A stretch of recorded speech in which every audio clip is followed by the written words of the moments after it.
اور تاجدار کائنات صلی اللہ علیہ وآلہ وسلم کے نالین پاک کے تصدق سے کامرا کی سرزمین پر ہم ماہانہ درس عرفان القرآن کی اس بابرکت نشست میں حاضر ہیں اور رب کائنات کی بارگاہ اقدس میں دعا کرتے ہیں کہ اللہ رب العزت ہماری اس کاوش کو اپنی بارگاہ اقدس میں شرف قبولیت عطا فرمائے۔ اس درس عرفان القرآن کے انعقاد پر میں ہدیہ تبریک کو تاثیر پیش کرتا ہوں تحریک منہج القرآن کے جملہ فورمز کے جمعی قائدین و کارکنان کو، مستفید اسٹوڈنٹس موومنٹ، منہج القرآن یوتھ لیگ، منہج القرآن علماء کونسل اور بالخصوص منہج القرآن ویمن لیگ کی اپنی ماؤں، بہنوں اور بیٹیوں کو جو درس عرفان القرآن سے اپنی اور اپنی نسلوں کی آبیاری کرنے کے لیے حاضر ہیں۔ ہمارے آج کے درس عرفان القرآن کا موضوع ہے خدمت دین اور اس کے تقاضے۔ کیونکہ دین اسلام سے شغف رکھنے والے خواتین و حضرات بیٹھے ہیں، اس لیے آج کا یہ درس عرفان القرآن صرف ایک موضوع کا سمجھنا نہیں ہوگا، بلکہ گفتگو کے ساتھ ساتھ ہم اپنے من میں جان کر محاسبہ نفس بھی کرتے جائیں گے۔ سامعین، اللہ رب العزت نے سورۃ التوبہ کی آیت کریمہ نمبر 33 میں ارشاد فرمایا، هُوَ الَّذِي أَرْسَلَ رَسُولَهُ بِالْهُدَىٰ وَدِينِ الْحَقِّ۔ وہی اللہ ہے، رب کائنات ہے، خالق کائنات ہے، جس نے اپنے رسول صلی اللہ علیہ وآلہ وسلم کو بالہدیٰ وَدِينِ الْحَقِّ، ہدایت اور دین حق دے کے بھیجا۔ اللہ رب العزت نے اپنے محبوب کو ہدایت اور دین حق عطا فرما کے بھیجا، اور ساتھ ہی آگے میرے اللہ نے اعلان فرمایا لِيُظْهِرَهُ عَلَى الدِّينِ كُلِّهِ، میں نے یہ دین اس لیے عطا کر کے بھیجا ہے کہ یہ دین مصطفیٰ اور دین اسلام تمام ادیان باطلہ پر غالب آ جائے۔ اس کی کو بالکل بند کر دیں، آواز آ ہے تو سامعین، وقت میں رہتے ہوئے ہم لفظ دین کا توجہ کریں گے۔ یہاں پر لفظ دین کا معنی ہے نظام حیات، زندگی گزارنے کا طریقہ، زندگی گزارنے کا سلیقہ، زندگی گزارنے کے اصول۔ گویا دین الحق ارشاد فرما کر اللہ رب العزت یہ پیغام دے رہا ہے کہ ہم نے اپنے محبوب علیہ السلام کو ایسا نظام اور ایسی شریعت عطا فرما کے بھیجی ہے کہ ہر انسان کی زندگی کی پہلی سانس سے لے کر زندگی کی آخری سانس تک زندگی گزارنے کا طریقہ یہ دین اسلام ہے۔ اور یہ نظام حیات، یہ شریعت اور یہ قاعدہ اور ضابطہ اس لیے عطا کر کے نہیں بھیجا کہ یہ دنیا میں مغلوب رہے، لِيُظْهِرَهُ عَلَى الدِّينِ كُلِّهِ۔ اللہ فرماتا ہے یہ نظام حیات، یہ دین دنیا میں بھیجا اس لیے ہے کہ یہ اس کائنات کے اندر، اس زمین پر تمام نظاموں پہ ہمیشہ غالب رہے۔ یہ غالب کرنے کے لیے بھیجا، یہ غالب رہنے کے لیے بھیجا۔ وَلَوْ كَرِهَ الْمُشْرِكُونَ۔ آگے اللہ رب العزت کے کلمات پر توجہ کریں۔ اللہ فرماتا ہے بے شک اس دین اسلام کا غالب آنا کافروں کو، مشرکین کو، منافقین کو ناپسندی کیوں نہ ہو، یہ دین غالب آ کے رہے گا۔ یہ دین اسلام غالب آ کر رہے گا۔ اب سامعین ذہن میں سوال پیدا ہوتا ہے کہ غالب آئے گا کیسے؟ اس کو غالب کرنے کے لیے اللہ رب العزت نے اسباب کیا بنائے؟ آگے ہی رب کائنات نے سورہ آل عمران میں ارشاد فرمایا، سورہ آل عمران آیت کریمہ نمبر 104 پہ توجہ کریں۔ رب کائنات نے فرمایا وَلْتَكُمْ مِنْكُمْ أُمَّةٌ يَدْعُونَ إِلَى الْخَيْرِ وَيَأْمُرُونَ بِالْمَعْرُوفِ وَيَنْهَوْنَ عَنِ الْمُنْكَرِ۔ اللہ رب العزت پیغام دے رہا ہے کہ اے امت مصطفیٰ وَلْتَكُمْ مِنْكُمْ أُمَّةٌ يَدْعُونَ إِلَى الْخَيْرِ، تم میں ضرور بالضرور ایک جماعت ایسی ہونی چاہیے جو ہمیشہ بھلائی کا حکم دیتی رہے، برائی سے روکتی رہے۔ اللہ کے کلام پہ غور کرتے جائیں۔ وَلْتَكُمْ مِنْكُمْ أُمَّةٌ يَدْعُونَ إِلَى الْخَيْرِ، یہاں پہ وَلْتَكُمْ تاکید کے لیے، پھر آگے لفظ امت مانا جماعت، ایک گروہ اور ایک ایسی جماعت ہونی چاہیے۔ وَلْتَكُمْ أُمَّةٌ يَدْعُونَ إِلَى الْخَيْرِ، جو ہمیشہ بھلائی کا حکم دے، اچھائی کا پیغام دے، وَيَأْمُرُونَ بِالْمَعْرُوفِ، اور برائی سے روکنے والی بن جائے۔ اب سامعین یہاں پہ غور کریں، امر بالمعروف اور نہی عن المنکر، یہ اللہ رب العزت نے امت مصطفیٰ کے فرائض میں شامل کر دیا۔ درجنوں آیات کریمہ امر بالمعروف اور نہی عن المنکر کو فرض کر رہی ہے۔ اب یہاں غور کریں، اس مادیت کے دور میں، اس ظلم و فساد کے دور میں، تحریک منہاج القرآن ایک ایسی جماعت ہے جو اللہ رب العزت کے کرم سے اور تاجدار کائنات حضرت محمد مصطفیٰ صلی اللہ علیہ وسلم کی نسبت سے تحریک منہاج القرآن امر بالمعروف کا فریضہ بھی انجام دے رہی ہے اور نہی عن المنکر کا فریضہ بھی انجام دے رہی ہے۔ آئیے اب غور کریں اپنی تحریک پر۔ 80s کا دور میں جب حضور شیخ الاسلام ڈاکٹر محمد طاہر القادری مدث اللہ علیہ نے تحریک کا آغاز کیا، پھر مقاصد تحریک کو بیان کر دیا۔ 80s کے دور سے لے کر آج کے اس لمحے تک سوچتے چلے جائیں، تحریک منہاج القرآن کے مقاصد میں ایک لمحہ کے لیے بھی دنیا نہیں آئی۔ تحریک منہاج القرآن کے مقاصد میں ایک لمحہ کے لیے بھی دنیا کا لالچ بولے نہیں آیا۔ صرف ایک مقصد ہے، یا اللہ راضی ہو جائے یا اللہ کا رسول راضی ہو جائے، یا دین اسلام کا غلبہ ہے۔ ان سارے کے سارے مقاصد کو جوڑ کے دیکھیں، لِيُظْهِرَهُ عَلَى الدِّينِ كُلِّهِ، وہ مقصد جو تاجدار کائنات کی رسالت کا تھا، جو آقا کی نبوت کا تھا، جو آقا کے تشریف لانے کا تھا، تحریک منہاج القرآن پہلے دن سے لے کر آج تک اس دین کے غلبہ کے لیے دن رات کوشاں ہے۔ شامل غور کرتے چلے جائیں۔ میں صرف آیات کریمہ کا اشارہ دے کے آگے گزر رہا ہوں، کیونکہ آپ باشعور لوگ بیٹھے ہیں، سمجھدار لوگ بیٹھے ہیں، اور حضور شیخ الاسلام کو سننے سمجھنے والے لوگ بیٹھے ہیں۔ آگے اللہ رب العزت سورۃ المائدہ میں ایک پیغام دے رہا ہے۔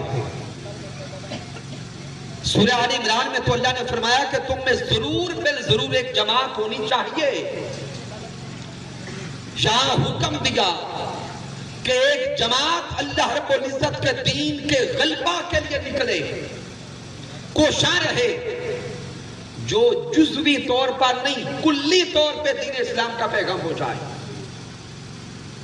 اگر توجہ ہے تو آپ سمجھیں گے، جزوی طور پہ نہیں بلکہ کلیتاً، یعنی تنظیمات اور تحریکیں آپ کو نظر آ رہی ہوں گی، سینکڑوں تحریکیں دنیا میں نظر آ رہی ہے، لیکن تحریک منہاج القرآن اور دیگر تنظیمات میں جو فرق نظر آئے گا، کوئی تنظیم جزوی طور پہ کسی ایک جز کو لے کے چل رہی ہے، اور کوئی کام کرنے والا انفرادی طور پر کسی ایک جز کو لے کے آگے بڑھ رہا ہے۔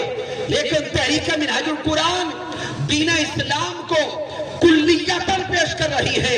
یہاں پہ ربط باللہ بھی ہے, ربط رسالت بھی ہے, رجوع الی القرآن بھی ہے, اتحاد امت بھی ہے, مصطفی انقلاب بھی ہے, غلبہ دین حق بھی ہے.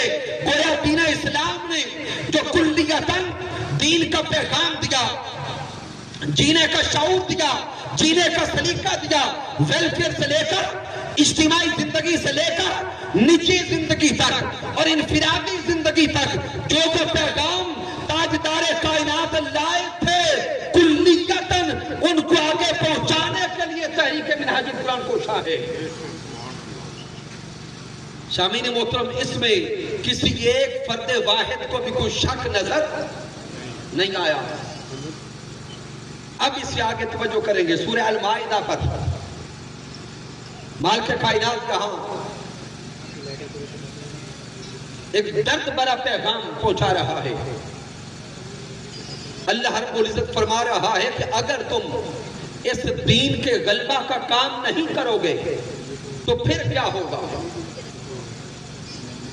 آج ہم تو سارے بیٹھے ہیں, کئی لوگ تحریک منہاج القرآن کے بھائیوں سے کارکنان ہیں, کوئی 20 سالوں سے, کوئی 30 سالوں سے, کئی بزرگ 40 سالوں سے اس مشن کے ساتھ لگے ہیں.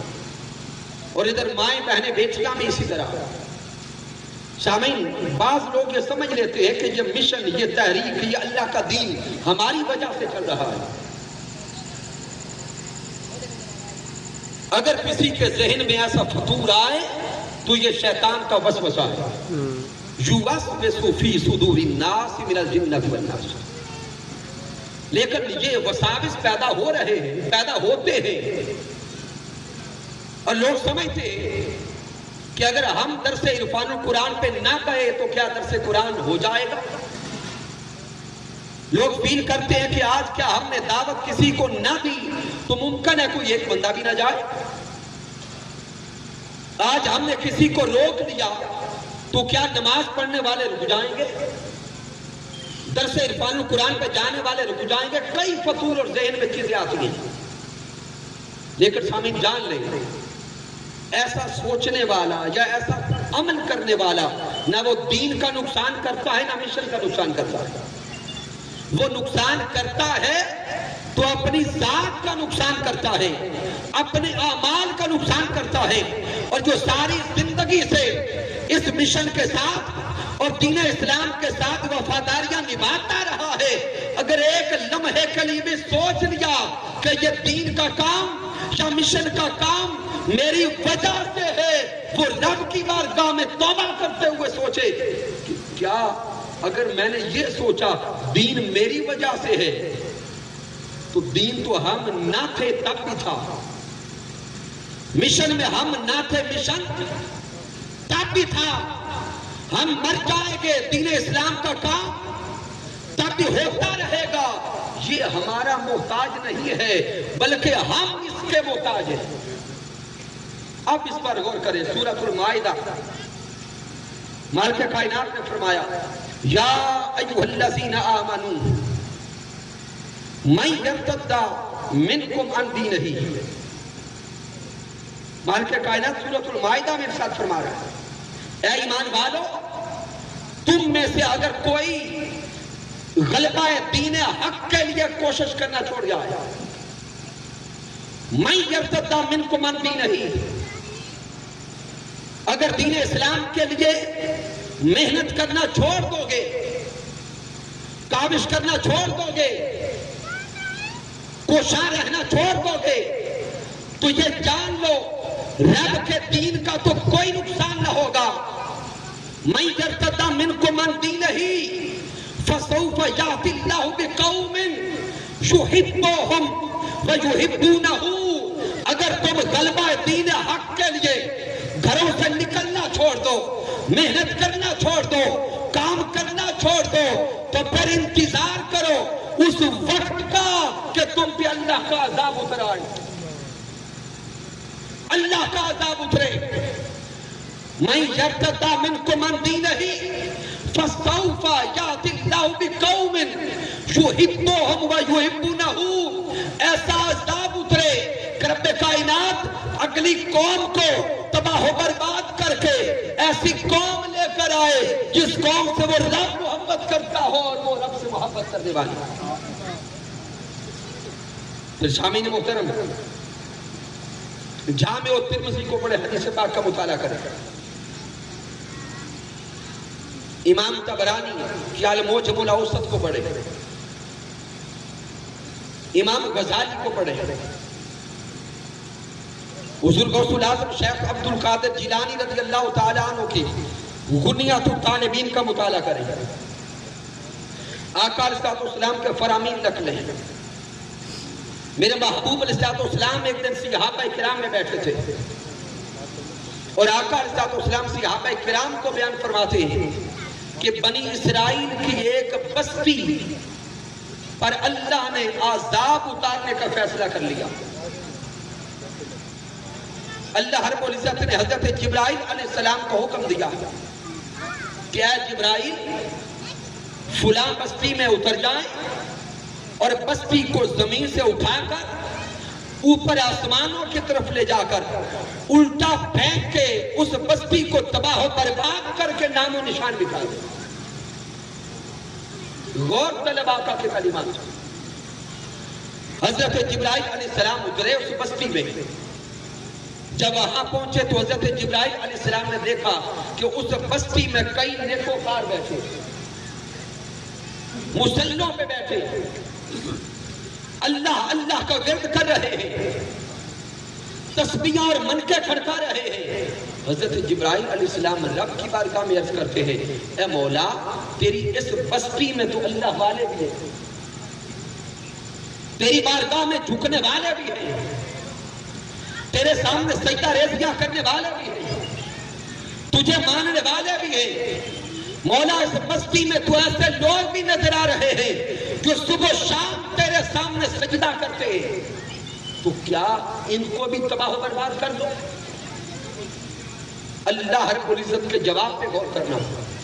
اللہ رب العزت نے فرمایا کہ اے جبرائیل علیہ السلام سب سے نیچے ان اللہ اللہ کرنے والوں کو رکھو، اوپر ساری بستی کو الٹ دو، سب سے نیچے ان کو رکھ کے سب کو برباد کر دو۔ حضرت جبرائیل علیہ السلام حیرت کے ساتھ رب کی بارگاہ میں عرض کرتے، مولا یہ تو تجھے ماننے والے ہیں، یہ تو تیری بارگاہ میں سجدہ ریزیاں کرنے والے ہیں، یہ تو تیرے سامنے جھکنے والے ہیں، ان کو عذاب کیوں دینا چاہتا ہے؟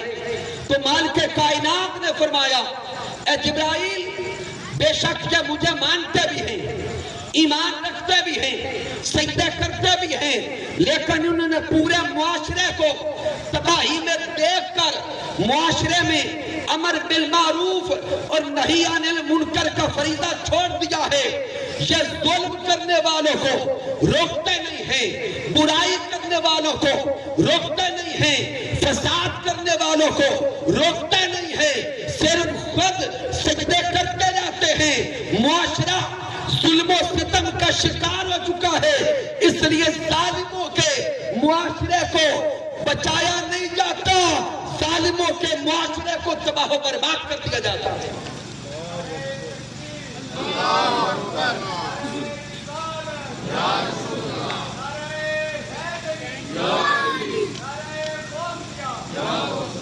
سامعین محترم، اس مادیت کے دور میں بڑے دکھ کے ساتھ کہنا پڑ رہا ہے کہ ہمارا یہ معاشرہ بھی ظلم کا معاشرہ بن چکا ہے، جنگ و جدل کا معاشرہ بن چکا ہے، فساد انگیزی کا معاشرہ بن چکا ہے، ظلمت کا، جہالت کا، بے شعوری کا اور اندھیرے کا معاشرہ بن چکا ہے۔ اس ظلم کے دور میں اور اس اندھیری رات میں تحریک منہاج القرآن ایک ٹمٹماتا ہوا چراغ ہے۔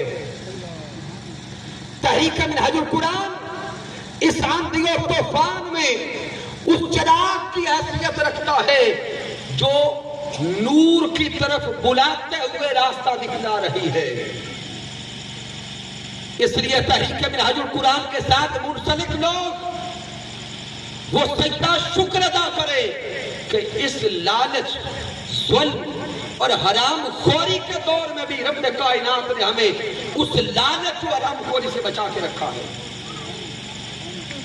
لیکن سامعین محترم، اگر اس نسبت سے بچے ہیں تو فقط بچنا کافی نہیں ہے، صرف بچنا کافی بولے نہیں ہے، خود تو اس نسبت شیخ سے بچے ہیں، ہمارے فرائض میں شامل ہے کہ ہم دوسروں کو بھی بچانے والے بن جائیں۔ اور کس کو بچانا ہے، کیسے بچانا ہے، وہ ساری چیزیں ہمارے قائد ہمارے شیخ ہمیں بارہا مرتبہ سمجھا دیا۔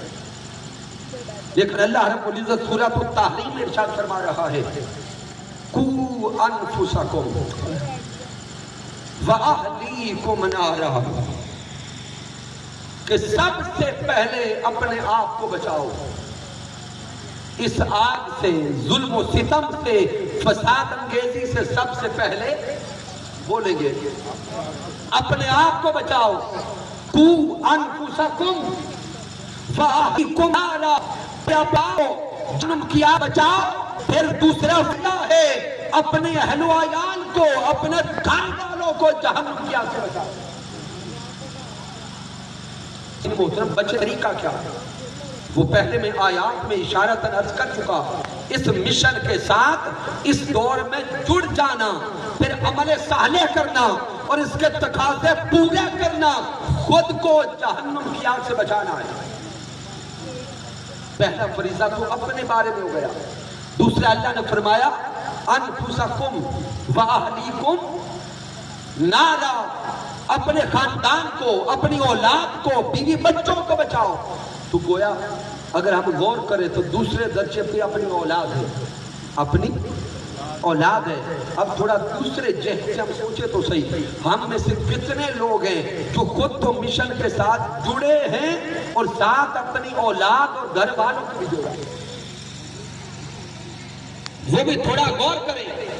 اور جنہوں نے خود کو اور ساتھ اپنے گھر والوں کو، ازواج کو، بیوی کو، بچوں کو ساتھ جوڑا ہے، وہ قدم آگے بڑھاتے ہوئے اپنے خاندان پہ غور کریں، رشتہ داروں کو لائیں، پھر قدم آگے بڑھاتے ہوئے گلی محلے پہ غور کریں، اپنے رشتہ داروں کے بعد دوستوں کو، گلی والوں کو، محلے والوں کو، شہر والوں کو پیغام دے۔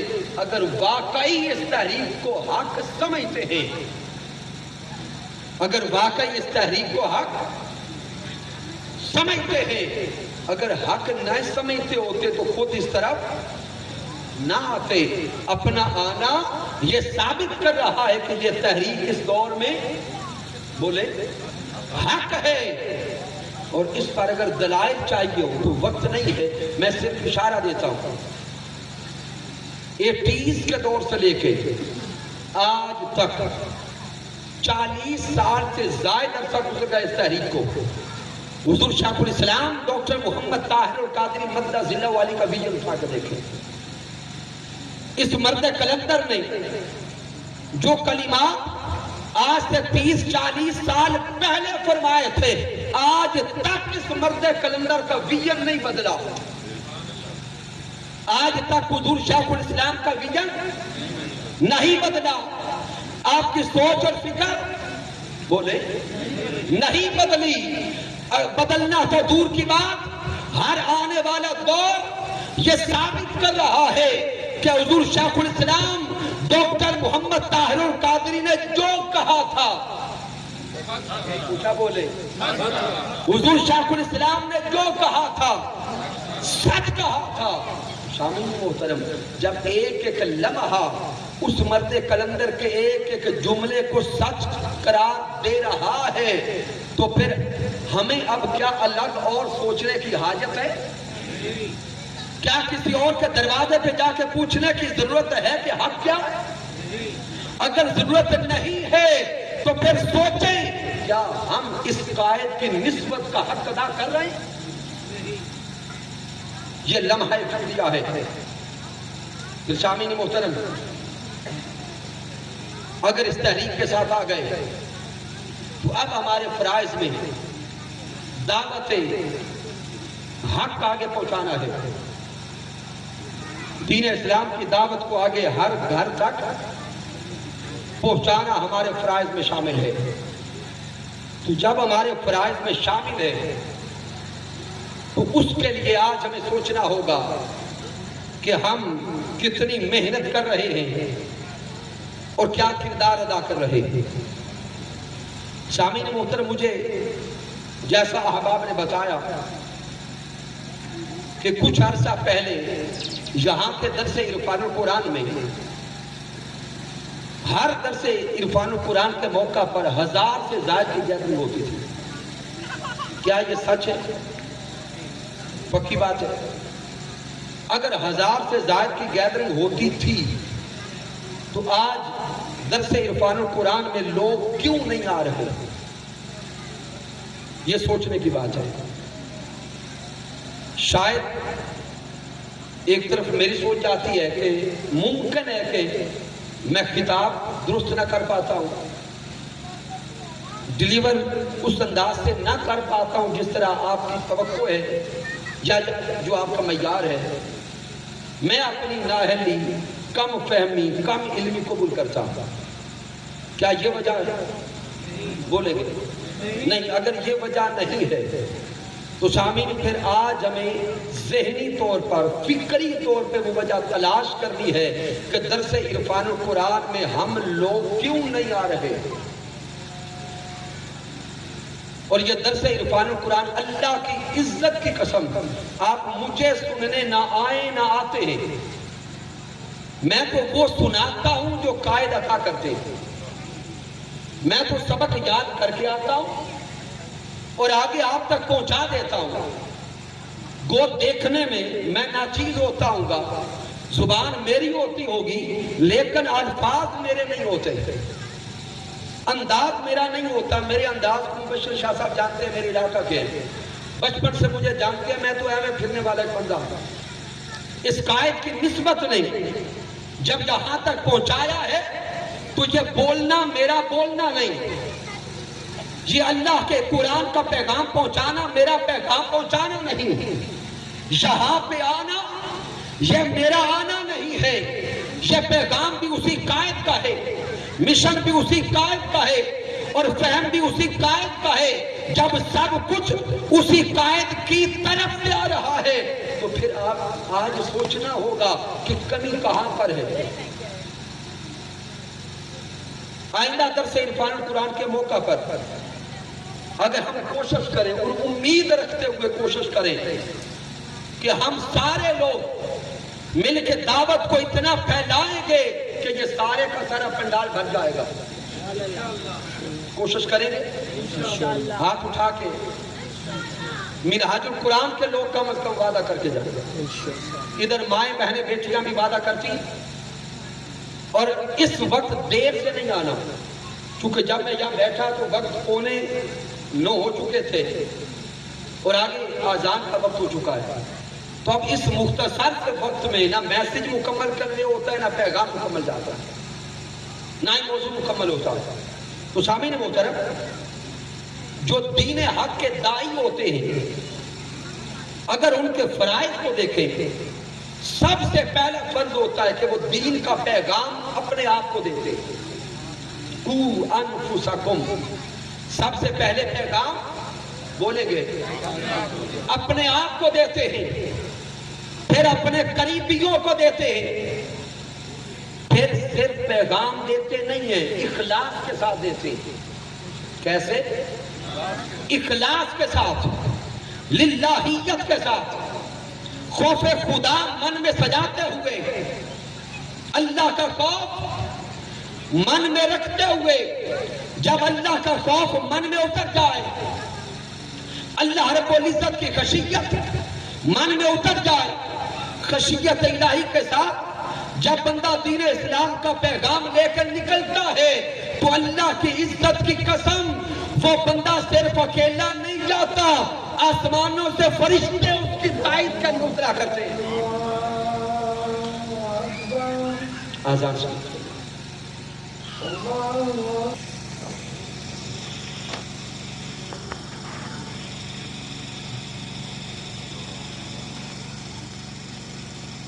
بسم اللہ الرحمن الرحیم۔ سامعین محترم، بس آخری چند منٹ کی گفتگو، سارے احباب جو بیٹھے ہیں یا کھڑے ہیں پانی پلانے والے رک جائیں، آنکھیں بند کر کے تصور اپنے قائد کریں،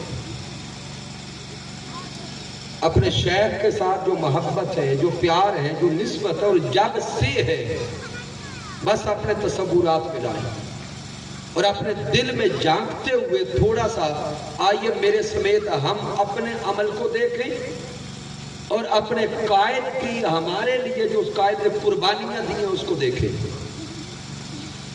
حضور شیخ الاسلام ڈاکٹر محمد طاہر قادری کی جوانی آپ نے دیکھی ہے۔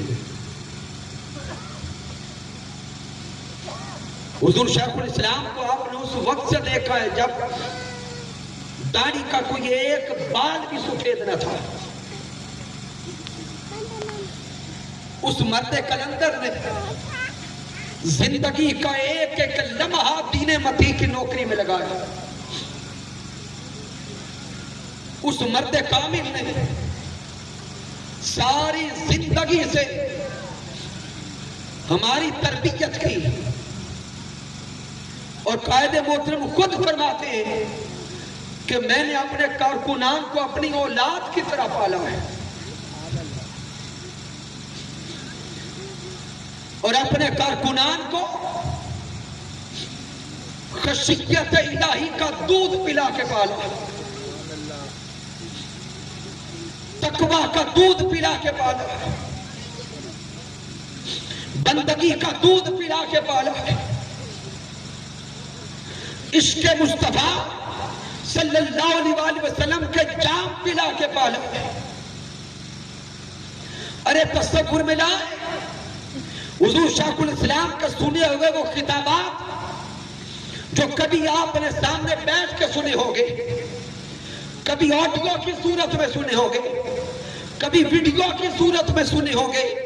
حضور شیخ الاسلام کا ایک ایک جملہ کبھی ہمیں بندگی کا پیغام دیتا ہے، کبھی عشق الہی کا پیغام دیتا ہے، کبھی محبت مصطفیٰ کا پیغام دیتا ہے، کبھی عشق مصطفیٰ کا پیغام دیتا ہے، کبھی دین متی کے لیے مر مٹنے کا پیغام دیتا ہے۔ وہاں پہ ارادے بھی کرتے رہے، عہد بھی کرتے رہے، فام بھی کل کرتے رہے۔ کیا آج ان فام فل کرنے کا حق ادا کر رہے ہیں؟ پھر سامعین یہ کڑا وقت ہے امت مسلمہ پر، باطل طاغوتی قوتیں ہر طرف سے دین متی پہ حملہ آور ہو چکی ہے۔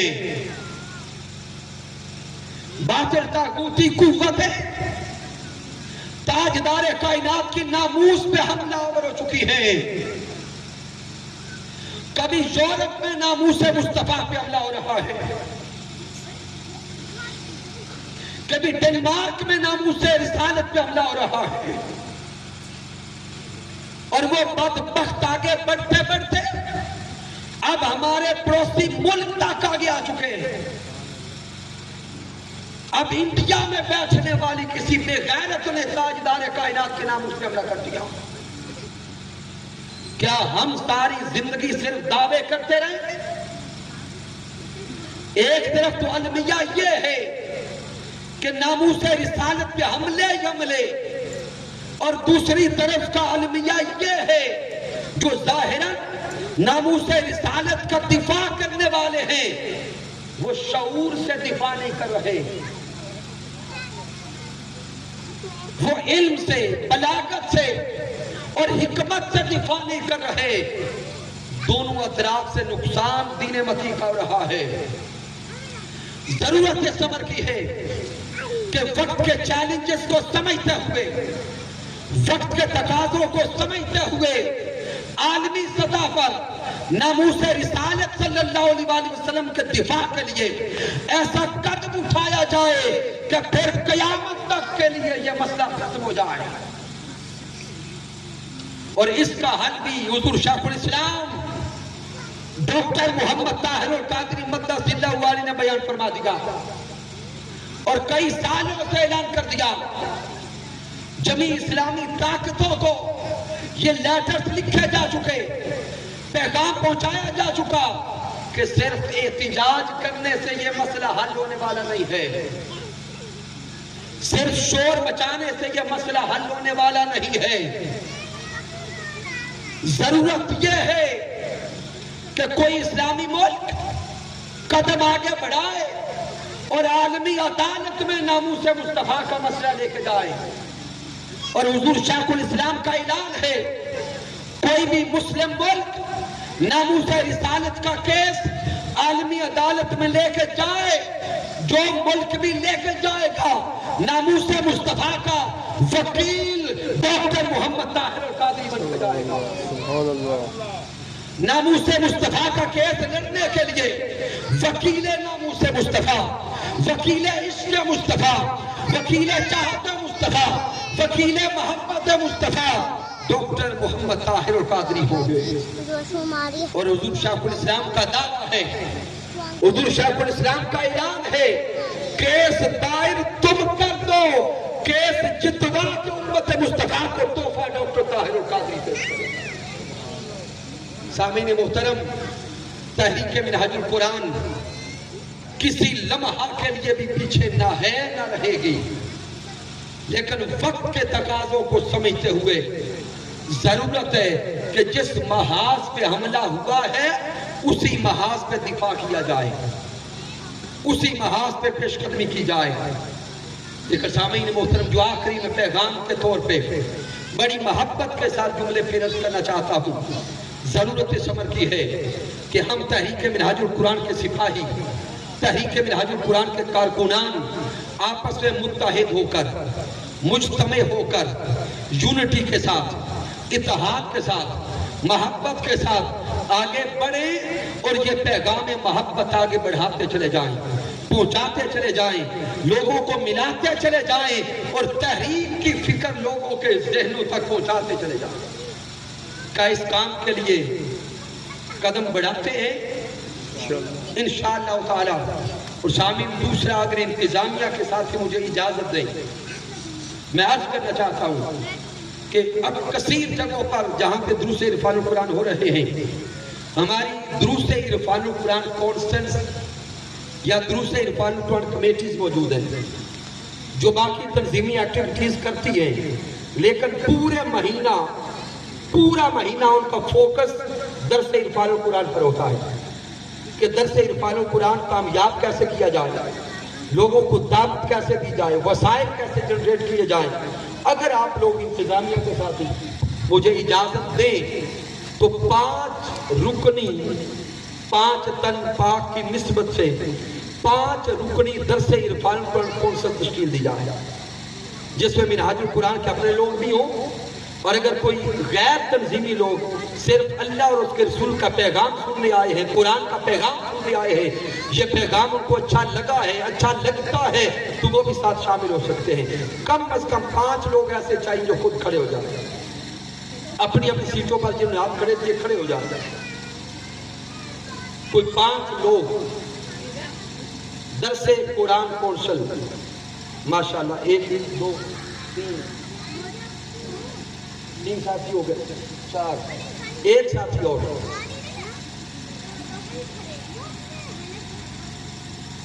ماشاءاللہ، اللہ آپ لوگوں کو سلامت رکھے۔ ابھی نماز عشاء کے بعد یہیں پہ فوراً ہم سٹنگ کرتے ہیں اور تحریک منہاج القرآن کے تشریف رکھیں۔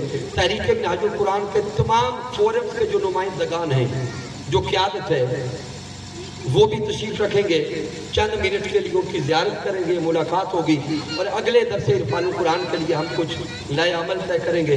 اللہ رب العزت سب کا تشریف لانا اپنی بارگاہ اقدس میں قبول فرمائے۔ کی محمد سے وفا تو نہیں تو ہم تیرے ہیں، یہ جہاں چیز ہے کیا، لوح و قلم تیرے ہیں۔ میں نے جو کچھ بیان کیا، اگر اس میں کچھ کمی ہے، کوئی کجی ہے، کوئی غلطی ہے، تو مجھ ناچیز کی طرف سے ہے، مالک کائنات معاف فرما دے۔ اگر اس میں کوئی اچھائی اور کمال ہے تو اللہ کی عزت کی قسم میرا کوئی کمال نہیں، یہ میرے اللہ کا کرم ہے، آقا علیہ الصلوۃ والسلام کی رحمت ہے، اور میرے شیخ، میرے مربی، میرے استاذ حضور شیخ الاسلام ڈاکٹر محمد طاہر القادری مدہ ذلہ والی کی صحبت کا فیضان ہے وما علینا الا البلاغ المبین.